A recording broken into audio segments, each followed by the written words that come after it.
2.5 inches में, और जो ये वाली हार्ड डिस्क है ये 3.5 इंच की आती है। तो गाइस जब भी आप पहला स्क्रू लगाओ ढीला लगाना और क्रॉस में लगाना, जैसे कि पूरी फिटिंग एकदम से तरीके से आए। अंदर दो तरीके के पार्टीशन स्टाइल होते हैं। वेलकम टू टेक्जील, मेरा नाम है सुमित और आज की वीडियो में हम इंस्टॉल करने वाले हैं अपने थर्ड हार्ड ड्राइव जो कि अपने पीसी की होने वाली है। तो गाइस मैं आपको बता दूं, मैंने कुछ टाइम पहले ही अपना पीसी बिल्ड करा था, तो इसमें स्टोरेज हो गई कम। तो आज की वीडियो में हम बात करेंगे कैसे हम अपने पीसी में हार्ड ड्राइव को इंस्टॉल कर सकते हैं और उसको इनिशियलाइज कर सकते हैं।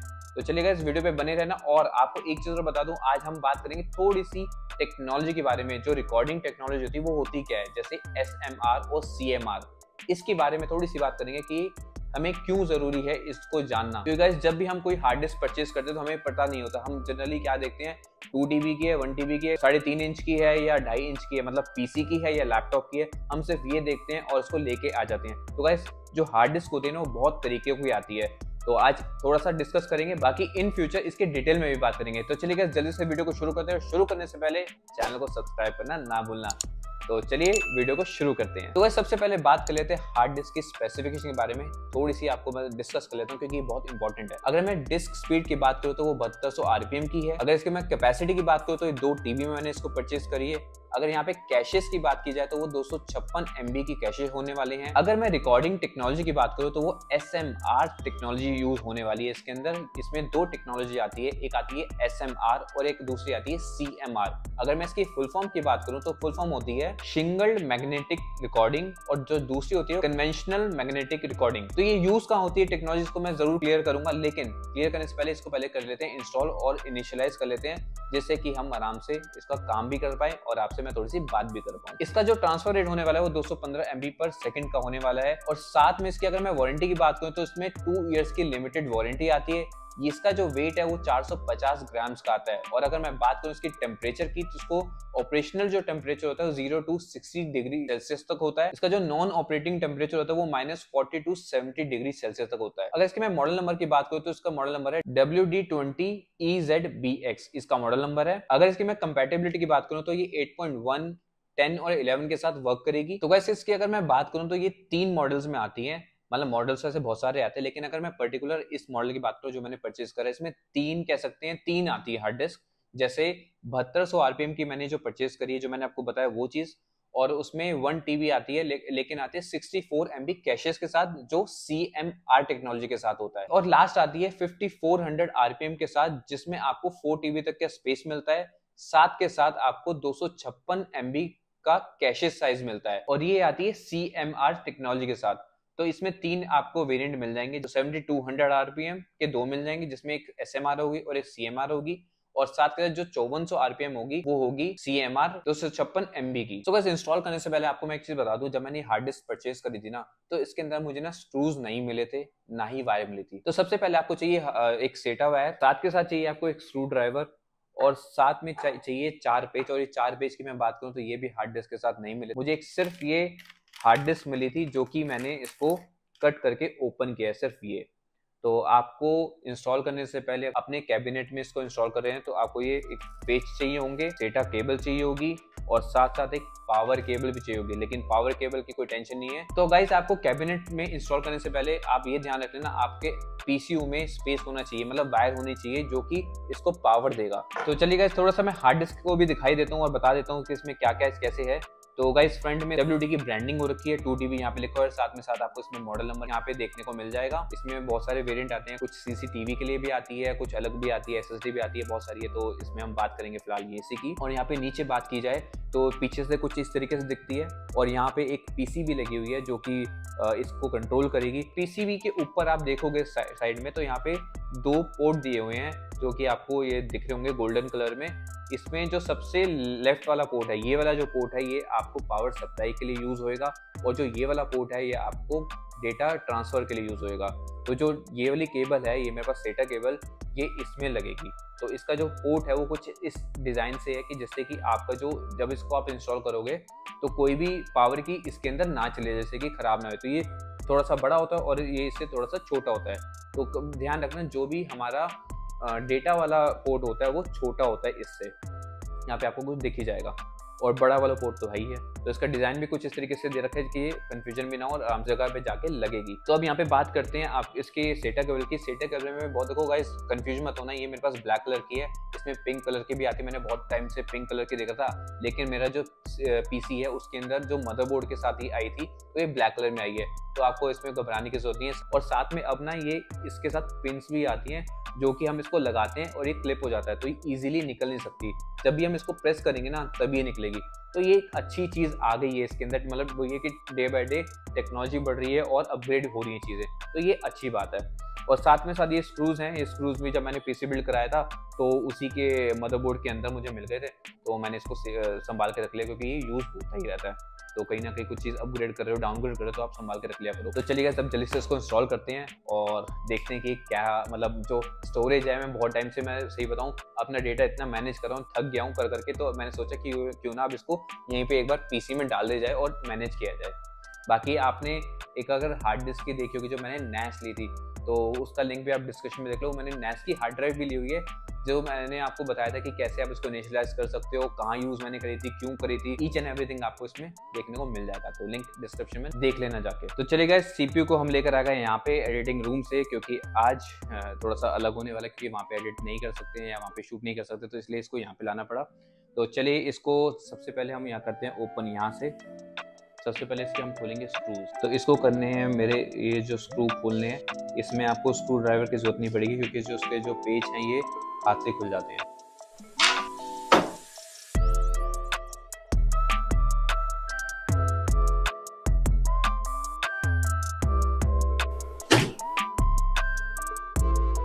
तो गाइस, जैसे कि आप देख सकते हो यहाँ पे मैं खोल चुका हूँ अपने कैबिनेट को, सीपीयू का जो कैबिनेट है। तो गाइस, काफी लोग ना इसको ना सीपीयू बोलते हैं, ये सीपीयू नहीं होता, ये कैबिनेट होता है। और सीपीयू जो होता है वो होता है हमारा प्रोसेसर, छोटा सा, जो कि यहाँ पे लगा हुआ है। तो ध्यान रखना, कभी भी इसको सीपीयू मत बोलना। काफी लोग अभी भी बोलते हैं जिसको नॉलेज नहीं है, लेकिन फिर भी इसको कैबिनेट बोलते हैं, मैं बता दूं। तो चलिए गाइस, इसको अब जल्दी से हमारे जो हार्ड डिस्क है इसको लगाते हैं। तो गाइस, यहाँ पे देखो हमारी हार्ड डिस्क अब तीसरी लगने वाली है, जो कि है WD की। और इसको इंस्टॉल करने से पहले आपको मैं दूसरी हार्ड डिस्क दिखाता हूँ मेरी कौन सी है। ये वाली जो मैंने अपने लैपटॉप से निकाली थी, ये है 2.5 इंचेस में। और जो ये वाली हार्ड डिस्क है ये 3.5 इंच की आती है, ये होती है 2.5 इंच की। ये लैपटॉप की हार्ड डिस्क है, ये हमारे पीसी की हार्ड डिस्क है। तो आप सोचोगे इसमें ये वाली क्यों डाली हुई है, तो गाइस ये वाली भी हम चला सकते हैं, इसमें कोई फर्क नहीं पड़ता। ये मेरी एक तरह से एक्स्ट्रा हार्ड डिस्क थी जो मेरे लैपटॉप में पुरानी डली हुई थी, तो मैंने सोचा क्यों ना इसमें डाल दिया जाए। तो इसमें 500 GB की SSD डली हुई है, 1 TB की वाली हार्ड डिस्क हो गई, अब ये हो गई है 2 TB की हार्ड डिस्क। अब इसमें स्टोरेज होने वाली है, तो अब इसको जल्दी से इंस्टॉल करते हैं। लेकिन इंस्टॉल करने से पहले आपको मैं बता दूं, जो मेरा ये कैबिनेट है ये थोड़ा छोटा है, तो इसकी ना स्पेस होती है, एक स्पेस तो यहाँ पे दी जो मैंने लगा चुका हूँ। अब इस वाली हार्ड डिस्क को इंस्टॉल करने के लिए, तो गाइस इसमें ना यहाँ पे नीचे स्पेस बना हुआ है। अब नीचे जो स्पेस है ना, उसको पहले स्क्रू से खोलना पड़ेगा, उस पार्ट को बाहर निकालना पड़ेगा, बाहर निकालने के बाद इसको लगा के फिर देन उसके बाद नीचे से हमें टाइट करना पड़ेगा। तो मैं आपको दिखा देता हूँ, वो यहाँ पे है। तो गाइस ये देखो, यहाँ पे जो है ये 4 स्क्रूज हमें मुझे खोलने हैं, क्योंकि इसमें देखो लिखा भी हुआ है SSD case, hard disk case, ये सब यहाँ पे लिया हुआ है। तो इसको पहले खोलता हूँ, उसमें से एक निकालता हूँ मैं पार्ट, और इसको खोलने के लिए मुझे चाहिए स्क्रू ड्राइवर की मदद।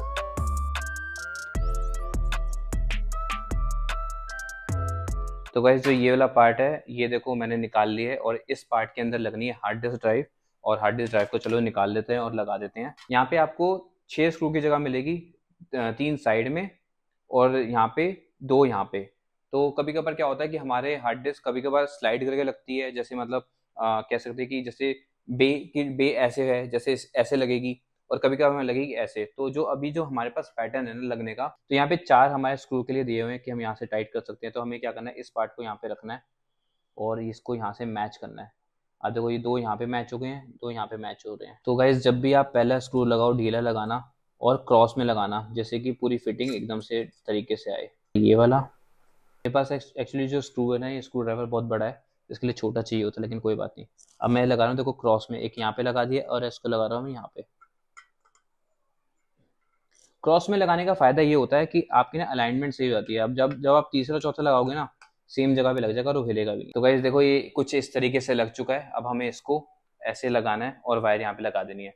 और मैं आपको एक चीज़ बता दूँ, इसको ना हमेशा ढीला ही कसना है, ज़्यादा टाइट मत करना, जिससे कि फ्री ना हो जाए। तो ये अब तरीके से लग चुका है। अब हम इसको, इस जो लोहे का जो पार्ट है इसको वापस से यहाँ पे सेट कर देते हैं। लेकिन मैं सोच रहा हूँ सेट करने से पहले ना जो इसकी हमारे पावर की वायर है ना वो मैं लगा देता हूँ, क्योंकि इसके अंदर शायद लगने के बाद स्पेस मिलेगा नहीं मिलेगा। कोई नहीं, इसको लगा के देखते हैं पहले ऐसे ही।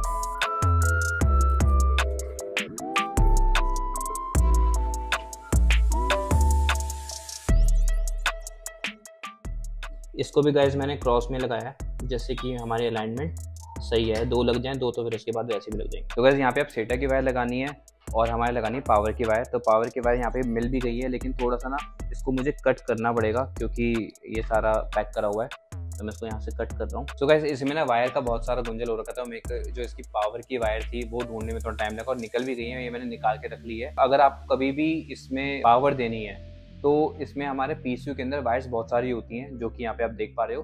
तो इसमें ना सेटा लिखा होगा, तो सेटा की आपको वायर ढूंढनी है और सेटा की वायर ढूंढने के बाद आपको पावर में लगानी है।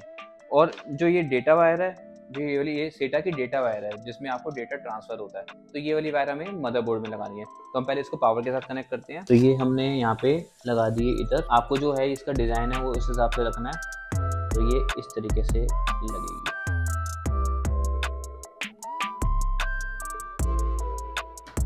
और साथ के साथ मैं दूसरी भी लगा देता हूँ। ये जो मैं इसमें जो एल शेप में बना हुआ है इसको मैं इस साइड लगा रहा हूँ, क्योंकि ये वायर इस तरीके से जाएगी और ये ऐसे घूम जाएगी। तो ये आप कहीं भी अपने हिसाब से लगा सकते हो, क्योंकि ये वाली शेप थोड़ी अलग है, ये वाली सीधी है। तो अकॉर्डिंग टू सिचुएशन जो आप यहाँ पे लगा रहे हो, तो ये इसको मैं यहाँ पे लगा देता हूँ। अगेन आपको इसमें ये डिज़ाइन देखना है और ये क्लिप है जो ये ऊपर आ रही है।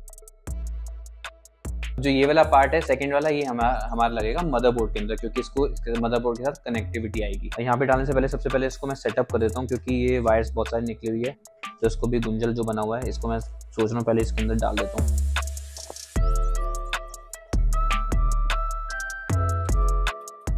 तो इसको मैंने सारी वायर्स को देखो यहाँ पे अंदर डाल दिया, और अब इसकी जो ये वाली है मेन डेटा वाली है उसके अंदर डाल दी है।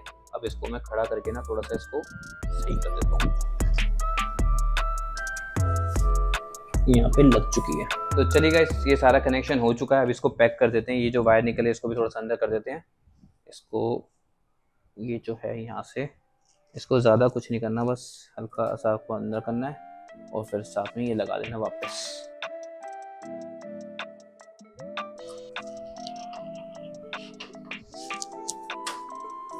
और उसके बाद इसको करेंगे बूट। तो और अब इसको भी यहाँ से लगा देते हैं। ये थोड़ा ग्लास का है तो इसको थोड़ा सा ध्यान से लगाना है। चलो सबसे पहले पार्टीशन करते हैं। और आपको मैं एक चीज़ और बताऊंगा कि इसके अंदर 2 तरीके के पार्टीशन स्टाइल होते हैं। वो उसमें आता है या नहीं आता है वो अलग बात है, लेकिन मैं बताता हूँ 2 तरीके के पार्टीशन स्टाइल होते हैं। एक होता है MBR, एक होता है GPT। MBR का मतलब होता है मास्टर बूट रिकॉर्ड, GPT मतलब GUID पार्टीशन टेबल। तो इन दोनों में ना बड़ा डिफरेंस है, ये थोड़ी गहराई वाली बात है, तो इसको हम फिर कभी बात करेंगे। और अगर आप जानना चाहते हो इसके बारे में तो आप इसको कमेंट करके जरूर बताएं। मैं पूरी कोशिश करूंगा इसके बारे में वीडियो बनाने के लिए कि GPT और MBR में क्या डिफरेंस है। तो चलिए इसको अब लेके चलते हैं हमारे एडिटिंग रूम में और वहां पे आपको मैं दिखाता हूँ।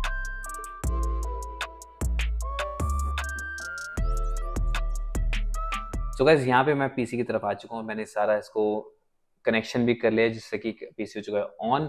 और अब यहाँ पे हम करते हैं सबसे पहले कि बूट, और ये बूट हो चुका है। बूट होने के बाद हमें सबसे पहले जाना है डिस्क मैनेजमेंट पे। तो डिस्क मैनेजमेंट के लिए क्या करना होता है, या तो आप सर्च पे विंडोज की दबाओगे, सर्च लिखोगे डिस्क मैनेजमेंट तो वहाँ पे जा सकते हो। इसका शॉर्टकट है विंडोज एक्स करोगे तो आप यहाँ पे चले जाओगे डिस्क मैनेजमेंट पे। तो यहाँ पे डिस्क मैनेजमेंट आ रहा है और डिस्क मैनेजमेंट में आप देखोगे कि यहाँ पे आपको इनिशियलाइज डिस्क का ऑप्शन आ रहा है। तो यहाँ पे लिखा हुआ है डिस्क 0, MBR और ये सब चीज़ें आपको MBR और GPT, जो कि मैंने आपको बताया था MBR और GPT में क्या डिफरेंस है वो मैंने आपको बताया था। और इसकी वीडियो हम फिर कभी बनाएंगे, लेकिन हमें जो चूज़ करना है वो GPT ही करना है। GPT जो है वो लेटेस्ट है। मैं आपको थोड़ा सा हिंट दे देता हूँ। तो यहाँ पे करना है क्लिक ओके, और यहाँ पे आप ऑप्शन देखोगे यहाँ पे 2 TB का स्पेस है। अब यहाँ पे आप देख रहे हो डिस्क 0 और डिस्क 1 क्यों है, क्योंकि जब मैंने इसको इंस्टॉल किया था ना तो मैंने वायर ना आगे पीछे कर दी थी, क्योंकि वो वायर ठीक से डल नहीं रही थी।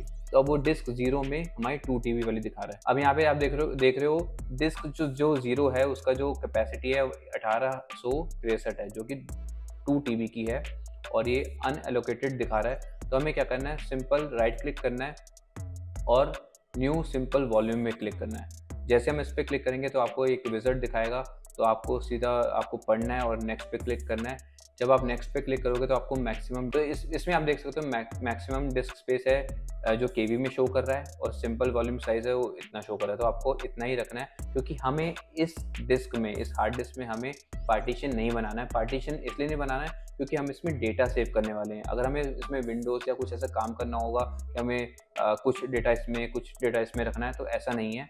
तो हम इसमें सिंपल एक ही पार्टीशन बनाएंगे, 2 पार्टीशन नहीं बनाएंगे। तो जैसे ही हम इसमें यहाँ पे क्लिक करेंगे नेक्स्ट पे, तो यहाँ पे आप इस पे असाइन कर सकते हो आपको कौन से लेटर में डालना है। A से लेके Z तक आप इसमें डाल सकते हो, और इसमें हमें करना है क्लिक नेक्स्ट। और जैसे नेक्स्ट करोगे तो आपके पास ऑप्शन आएगा फॉर्मेट का। फॉर्मेट NTFS करना है या एक्सफैट करना है। एक्सफैट में जैसे कि बताया था कि एक्सफैट अगर आप फॉर्मेट करते हो तो आप इस वाले हार्ड ड्राइव को आप मैक में भी चला सकते हो। तो मैक में वैसे डलेगी नहीं, लेकिन चला सकते हो। चलाने के लिए डॉकिंग स्टेशन आता है और ये सब चीज़ें जो भी है, मैंने लास्ट वीडियो बनाई हुई है, तो उसको आप जाके देख सकते हो। तो यहाँ पे NTFS सेलेक्ट करना है और यहाँ पे न्यू वॉल्यूम, आप इसमें देखोगे वॉल्यूम लेवल, आपको उसमें नाम डालना है। तो इसमें नाम ये डालना है, तो जैसे मैंने WD2TB लिख देता हूँ यहाँ पे एग्जाम्पल के लिए, क्योंकि अभी मेरे को नाम याद नहीं आ रहा है इंस्टेंट। वैसे तो ये स्टोरेज, डेटा स्टोरेज है, लेकिन इसका नाम बाद में दे देंगे सोच के बढ़िया सा। तो अब क्लिक करना है नेक्स्ट। जैसे ही आप नेक्स्ट क्लिक करोगे तो आपको ये फिनिश का ऑप्शन दिखाएगा, completing the new simple volume wizard. तो इस पर करना है आपको फिनिश। जैसे आप फिनिश करोगे तो ये फॉर्मेट होगा। फॉर्मेट होने के बाद आपको ये सीधा ओपन हो जाएगी स्क्रीन पे। अब आप देखोगे तो जब आप दिस PC में जाओगे तो यहाँ पे आप देखोगे ये पूरी डिस्क खाली है। तो ये हो गई हमारी इनिशियलाइजिंग। तो यहाँ पे हमारा काम ख़त्म हो चुका है, और अब इसको हम इसमें डेटा सेव कर सकते हैं, जो मर्जी आपको जैसे यूज़ करना है। अगर हम इसके प्रॉपर्टीज़ में जाके चेक करेंगे तो यहाँ पे आपको इसकी सारी इंफॉर्मेशन मिल जाएगी। File system type local disk है, और इतना यूज स्पेस है, इतना फ्री स्पेस है। यहाँ पे आपको ईच एंड एवरीथिंग आपको इसकी इन्फॉर्मेशन मिल जाएगी। तो गाइस चलिए, अब हमने हार्ड डिस्क का पार्टीशन भी बना दिया है और इसको इनिशियलाइज भी कर दिया है। तो ये मेरा काम हो चुका है। चलो अब बात कर लेते हैं यूसेज ऑफ CMR और SMR टेक्नोलॉजी, जो कि रिकॉर्डिंग टेक्नोलॉजी होती है, जो कि मैंने आपको वीडियो की स्टार्टिंग में बताया था। तो ये काम कैसे करती है आपको मैं से थोड़ा सा यूसेज बताता हूँ। अगर हम SMR टेक्नोलॉजी की बात करें तो ये टेक्नोलॉजी हमारे डेटा सेंटर और आर्काइवल डेटा को में यूज होता है, जो जहाँ पर हमारा सिक्वेंशियल डेटा को एक्सेस किया जाता है। अब यहाँ पे बात करते हैं CMR कहाँ होता है। तो CMR का ये टेक्नोलॉजी वहाँ पर यूज होती है जहाँ पर हमारे मिक्स्ड डेटा को एक्सेस किया जाता है, जैसे कि हमारा पर्सनल PC और वर्क स्टेशन। तो ये थोड़े बेसिक यूसेज थी इसकी, जो हम टेक्नोलॉजी को यूज करते हैं। सो आई होप आपको पता चल गया होगा इसकी यूसेज की। जब आप कोई भी हार्ड डिस्क परचेज कर रहे हो, उसमें आप रिकॉर्डिंग टेक्नोलॉजी को चेक कर ले कि वो CMR है या SMR है। आई होप आपको ये वीडियो इन्फॉर्मेटिव लगी होगी। और गाइज, अगर आपको ये वीडियो अच्छी लगे तो लाइक करना, अपने फ्रेंड्स के साथ शेयर करना और चैनल को सब्सक्राइब करना ना भूलना। Tech Ziel with ZIEL। तो मिलते हैं फिर नेक्स्ट वीडियो में। Good bye, take care.